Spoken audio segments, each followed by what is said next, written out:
Let's check in with the third member of our crew, Kati Morse. What have you got for us, Kati? Thanks, Drew. I've been by the South Alabama bench, and we see Colby Davis is back on the bench, but she's wearing a different pair of shoes. Now, we see that South Alabama is donning their pink uniforms in support for breast cancer, and everything looks really nice, but these red shoes that she has on seems to have a little bit more ankle support. And after she went back with that ankle injury a few minutes ago, it seems like these are the right pair for her today. That's a great point by Katie. Coach, we see Patrice Butler having probably one of the best halves of her whole season. What's working for her today? Well, she's really had a nice year for us, but she's able to stretch defenses, and we've been able to get her the ball inside, but she also can step out and shoot the ball from three. So that makes it a tough matchup for people, when you have to drag your post player out to try to guard out there. So, between her and her sister Sierra, they both just have really good halves for us, and, we shot the ball pretty well coming down the stretch, so that was really important. And your team's also playing very good defense. What's the key to keeping the Jaguars out of sync today? Well, Thursday night, against Georgia State, and we were in zone right now for the most part. We're trying to keep the dribble in front of us, contesting shots. Right now, we've done a pretty good job on the glass, and I think that's really important, that we're one and done, and we're able to get out and get down the floor.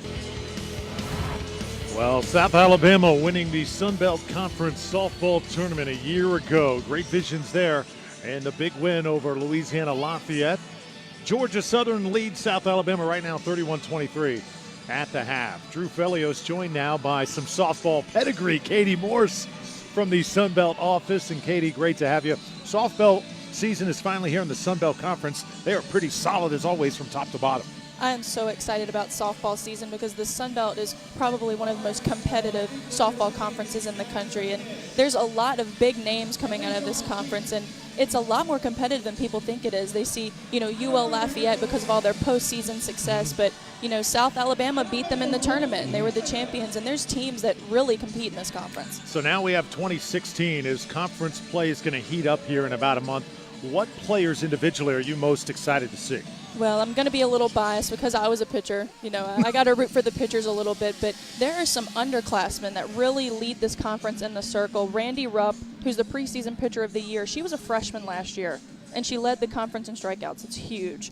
And Devin Brown from South Alabama, she's the reigning tournament pitcher of the year, and she was a freshman last year as well. So it's really impressive to see these underclassmen really leading in the circle and on the whole team. Yeah, outstanding. Plus, you can't have softball without big-time offense as well. There's some big-time sluggers coming out of this conference. Oh, of course. One of the biggest names in Sun Belt Conference softball is Lexi Elkins. She's the two-time player of the year. She led the NCAA in RBIs and always in the top 10 for home runs, multiple home runs. So she's a really fun player to watch, and she's a very good catcher, very good behind the plate. Why do you think the Sun Belt is so good with softball? Is it because it's based in the South primarily, and there's so many tremendous players coming out of there?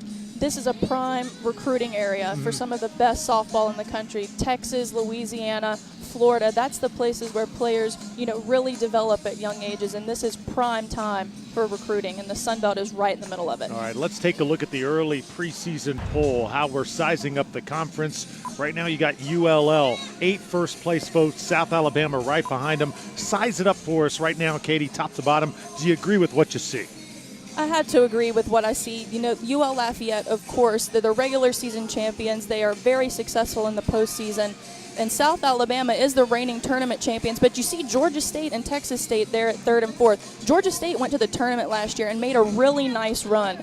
And Texas State has some of the best pitchers in this whole conference. So I'm really excited to see some of these teams come up from the middle of the pack and really give South Alabama and UL Lafayette a run for their money. Also got to mention, too, Sun Belt Tournament here in Mobile, correct? Exactly. Yep, right here at the Jaguar Softball Complex in Mobile. All right, going to be fun. Softball season just around the corner. Thanks, Drew. This year, the Sun Belt is partnering with Metro PCS, Take 5 Oil Change, and United Healthcare to bring the 2016 Dribble Drive to the Men's Basketball Championship. This is for kids ages 3 to 12, and they have a chance to dribble their way into halftime at the Lakefront Arena at the men's semifinal game. This is a completely free event, and the kids will not only get to keep the basketball, but they'll get a free t-shirt and 2 free tickets to the game. So for more information for this awesome event, just go to sunbeltsports.org.